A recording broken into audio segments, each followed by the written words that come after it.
Hi there guys, I hope you have had a good day. Now, December 12th, Anthony Joshua versus Kubrat Pulev, it has been announced. Now, what a heavyweight lineup we have. Alexander Usyk, Derek Chisora, 31st of October.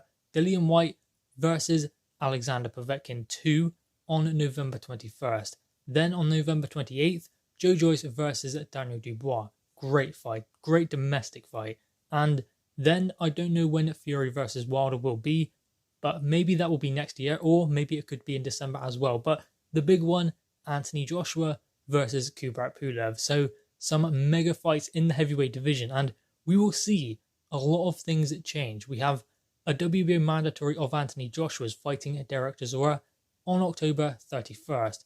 So what could happen with that mandatory that Anthony Joshua will have to face next year? What will happen in the fight between Anthony Joshua and Kubrat Pulev? Because this is no given. Kubrat Pulev has one pro loss on his career, and that was to a prime Vladimir Klitschko, so this guy cannot be taken lightly.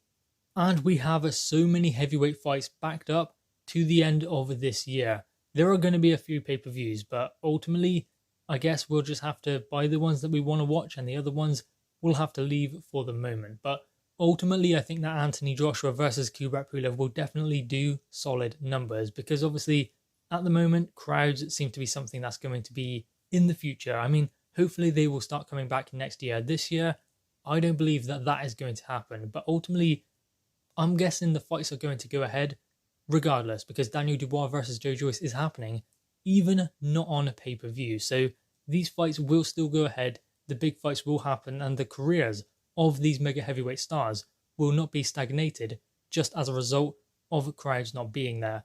That is a positive thing at the moment. Hopefully crowds will return next year. But at the moment, this is the way boxing is. Behind closed doors, no fans. Now, what threats does Kubrat Pulev represent for Anthony Joshua? Well, he's very unconventional with his style. Kind of amateurish, paired with a pro style. So that can be kind of difficult to navigate, especially early on in the fight when Anthony Joshua is looking to find his range and maybe have a few rounds where he feels out Kubrat Pulev, discovers what punches will land and what combinations he can put together and avoid being countered by Pulev, because Pulev is very smart, good at punch dexterity as well, and he doesn't waste any punches. So Anthony Joshua is going to have to be smart early on in this contest, but I think as the rounds tick by, Anthony Joshua will show his class, go through the gears and go to a place that maybe Kubrat Pulev cannot follow, because Pulev, he has good durability and good endurance, but that's only because he fights in stages. He has good timing, good positioning, and he likes to be there in front of his opponent where he can land his own punches. But I think that if you take him out of that zone, that kind of comfort zone, he will start to get tired. And ultimately, if Anthony Joshua sets a pace that Kubrat Pulev cannot continue to keep up, then that is when Anthony Joshua will start breaking Kubrat Pulev down, especially if he starts working to the body. But I do believe that early on into the contest, it will be quite close. I don't think the rounds will have a lot in them, but I think that Anthony Joshua will start nicking rounds as the rounds tick by. Round 1 will be fairly even. I mean, unless something unthinkable happens, like Anthony Joshua marches across the ring, lands a check hook or something as Kubrat Pulev comes in, and that's it. 1 round KO. I mean, it can happen, it's the heavyweight division, but I'm thinking how this fight could go technically. So obviously Kubrat Pulev and Anthony Joshua will start the first round to feel one another out, to see who has the better power, the better speed, the better timing. And after that round, rounds 2 and 3, obviously they will look to step up the pace and try and implement their game plan. Now, Anthony Joshua is someone who does start quite fast. Often into fights, he does like to kick off at a hellacious pace. He's done that many times in the past. Against Kubrat Pulev, I don't know whether he will do that, because Pulev is notoriously someone who doesn't necessarily start as fast as, say, Anthony Joshua would. He would rather get his range, his distance and his timing. So given that, will Anthony Joshua maybe want to step on him, start at a pace that maybe Kubrat Pulev isn't expecting, and obviously then Anthony Joshua is in control of the tempo, the distance of the fight. And often in fights, fighters get tired because they burn nervous energy. They burn nervous energy when they are in a position they don't want to be in, or the fight is not being fought on their terms. That is what Anthony Joshua needs to establish very early on in the fight. That was why he got tired in the Andy Ruiz Jr. fight, because he wasn't in control of those things. The second fight, 12 rounds, he done it quite easily. And ultimately that was because he was in control of the fundamentals, the timing, the distance, and the tempo of the fight. So he didn't get tired in that second contest with Andy Ruiz Jr. and he won't against Kubrat Pulev, provided he establishes his jab, straight right hand, and finds the punches that land on Kubrat Pulev.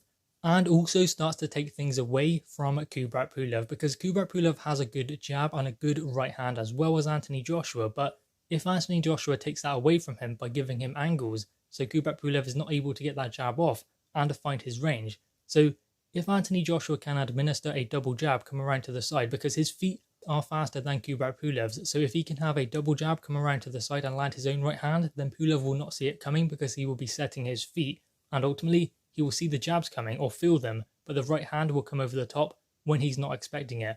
Also, I believe that Anthony Joshua can work to the body of Kubrat Pulev, because I think that's a target that Kubrat Pulev does often make available to his opponents. We do also know that Joe Joyce has been drafted in as a sparring partner to Anthony Joshua in his preparations for Pulev, and I think that that is a good choice because Joyce represents that endurance and durability that Kubrat Pulev might bring, because I think that Kubrat Pulev is probably more durable than first can be believed, because I mean, we can look at the Vladimir Klitschko fight, dropped multiple times and stopped in the 5th round, but he kept getting up and he was taking punishment and sustaining that continuously through the fight. He maybe didn't have the experience, or there was something wrong with Kubrat Pulev's game plan in there with Vladimir Klitschko, but against Anthony Joshua, that's a different opponent. We cannot believe that just because Vladimir Klitschko beat Kubrat Pulev and Anthony Joshua beat Vladimir Klitschko, that doesn't mean that Anthony Joshua will have an easier night against Kubrat Pulev, because styles make fights. And let's be real, Anthony Joshua is probably just a little bit better than Kubrat Pulev in every single department. Better jab, better right hand, more power, better combinations, works better on the inside as well. So Anthony Joshua will pip Kubrat Pulev in every single aspect as long as he uses those attributes that he has to his advantage, which I believe he will do in the fight with Pulev.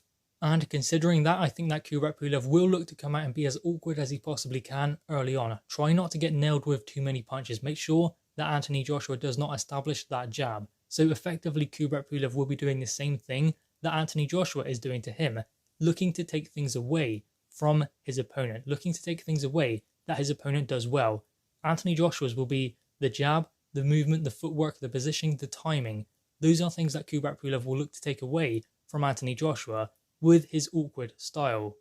But I just think, despite all of that, I think that Anthony Joshua will be too fresh and ultimately too skillful and technically sound for Kubrat Pulev. Will be a very good fight though. Guys, anyway, what are your thoughts on this? December 12th, Anthony Joshua defends his IBF world title against his mandatory challenger, Kubrat Pulev. Guys, drop your thoughts on this in the comments below, leave a thumbs up and subscribe if you are new. Thanks guys.